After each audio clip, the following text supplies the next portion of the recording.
파리 생제르맹에 성공적으로 연착륙했다고 평가받는 이강인이 개인 최고 몸값을 경신했습니다. 시장 가치를 책정하는 트랜스퍼마크트가 8일 업데이트한 프랑스 리그앙 선수 시장 가치에서 이강인은 2,500만 유로로 평가받았습니다. 지난해 12월 2,200만 유로에서 300만 유로가 오른 금액입니다. 지난 니스와 경기에서도 빛났는데요. 팀이 0대1로 끌려가자 루이스 엘리케 감독은 후반 시작과 함께 이강인을 교체 투입했습니다. 축구 통계 매체 풋몹에 따르면 이날 이강인은 평점 7.2점을 받았으며 태클 성공률 100%를 자랑했다. 또한 패스 성공률은 91%였으며 이번에 기회를 창출했습니다. 준수한 활약에 현지 팬들의 극찬이 이어졌습니다.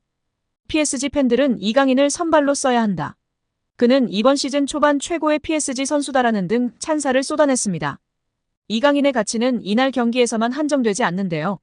축구 통계 매체 후스코어드닷컴에 따르면 이강인은 이번 시즌 현재까지 총 7개의 키패스를 기록했습니다. 니스전을 포함해 총 423분을 소화한 이강인은 90분당 3.6개의 키패스를 기록했으며 이 기록은 리그앙 1위, 유럽 5대 리그 선수 중에선 7위의 기록입니다.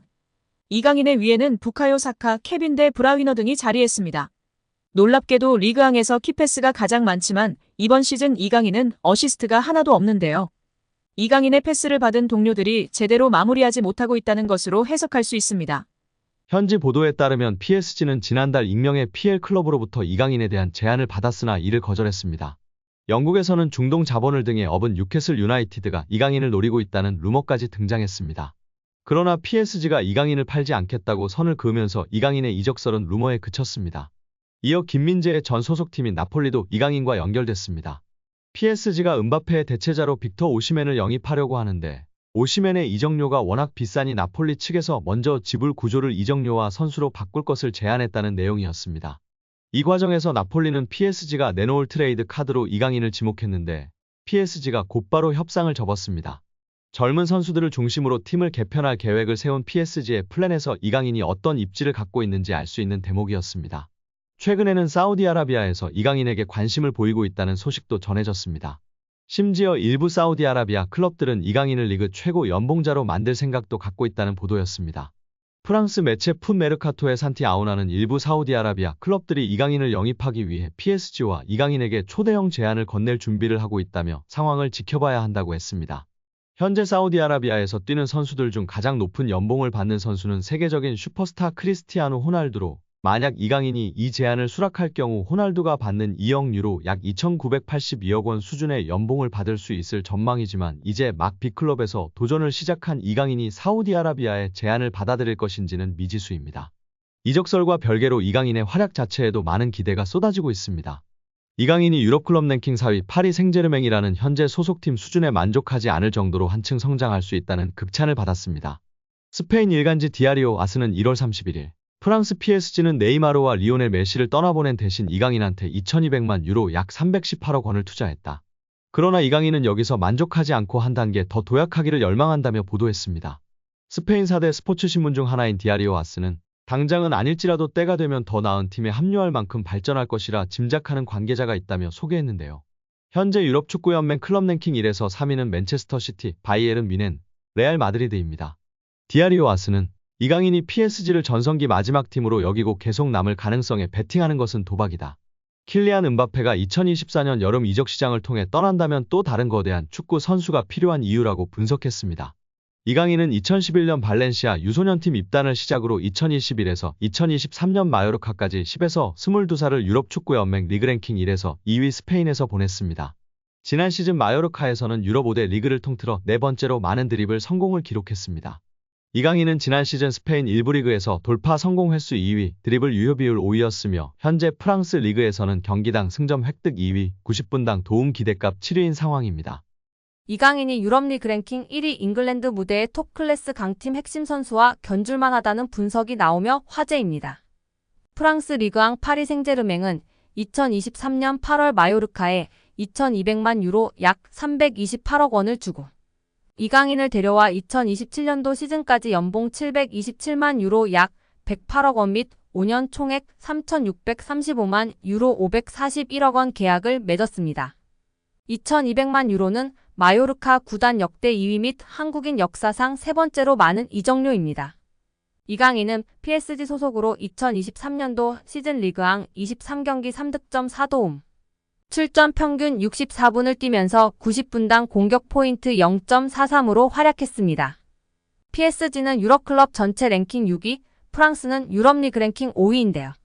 저명한 축구 통계 매체 옵타 스포츠에 따르면 미드필더로서 이강인과 가장 비슷한 선수는 프리미어리그 준우승팀 아스널의 주장 마르틴 웨데고르입니다. 70개 국가 및 30종목을 대상으로 하는 글로벌 통계회사 옵타 스포츠가 최근 365일 유럽 5대 리그 및 챔피언스 리그, 유로파 리그 자료를 토대로 선정한 비교 대상을 발표하며 팬들의 관심을 받고 있습니다. 아스널은 2023년도 잉글랜드 프리미어리그 준우승을 차지했는데요. 잉글랜드, 이탈리아, 스페인, 독일, 프랑스는 유럽리그 랭킹 빅5입니다. 챔피언스리그는 유럽축구연맹 1등급, 유로파리그는 2등급 클럽 대항전입니다. 이강인은 개인 능력으로 상대쪽 경기장 파이널 서드에 진입한 횟수와 공간 침투로 PSG 동료 전진 패스를 받아낸 빈도 둘 다 유럽 메이저 대회 미드필더 상위 1%에 해당했습니다. 혼자서 위협적인 공격을 펼칠 수 있는 데다가 수비가 헐거운 지점에 대한 공간 지각과 상황 인식, 언제 파고 들어가는 것이 가장 효과적인지에 대한 타이밍 판단, 옆이나 뒤로 향하는 전개보다 리시브가 까다로운 전방으로 나가는 패스를 상대 저지를 뿌리치고 내 볼로 만드는 기술이 월드 클래스라는 얘기입니다. 따라서 이강인이 페널티 박스에서 단독으로 들어간 횟수가 최근 365일 유럽 5대 리그 및 챔피언스 리그 유로파 리그 미드필더 상위 2%라는 어마어마한 결과가 나왔습니다. 파이널 서드 태클 합계 또한 상위 2% 안에 든다는 데이터는 상대 진영부터 적극적으로 수비하려는 마음가짐 부족이 이강인 단점이라는 지적은 이제 현실과 맞지 않다는 것을 알게 해줍니다.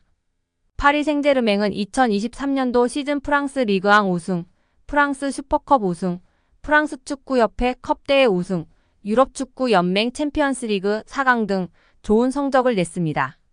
이강인은 라이트 윙, 레프트 윙, 레프트 윙백, 중앙 미드필더, 폴스9 등 서로 다른 5개 포지션에서 공격 포인트로 골에 관여한 것이 인상적입니다. 공격형 미드필더까지 전술적인 요구나 선수단 상황에 따라 5가지 역할을 소화하며 파리 생제르맹에 헌신했다는 평가입니다. 리그왕 포지션별 출전 비율을 보면 모든 부문이 8% 이상입니다. 급하게 잠깐 맡은 정도가 아니라 감독 이하 코치진이 진지하게 다양한 임무를 부여하고 실행을 요구했다고 볼 수 있습니다. 출전 및 결장 대비 90분당 득실차 6위 역시 주목할 가치가 충분한 기록인데요. 이강인이 뛸 때의 긍정적인 효과 및 벤치를 지키거나 명단에서 제외될 때 부정적인 영향을 합산하면 리그왕에서 6번째로 존재감이 큰 선수였다는 얘기입니다.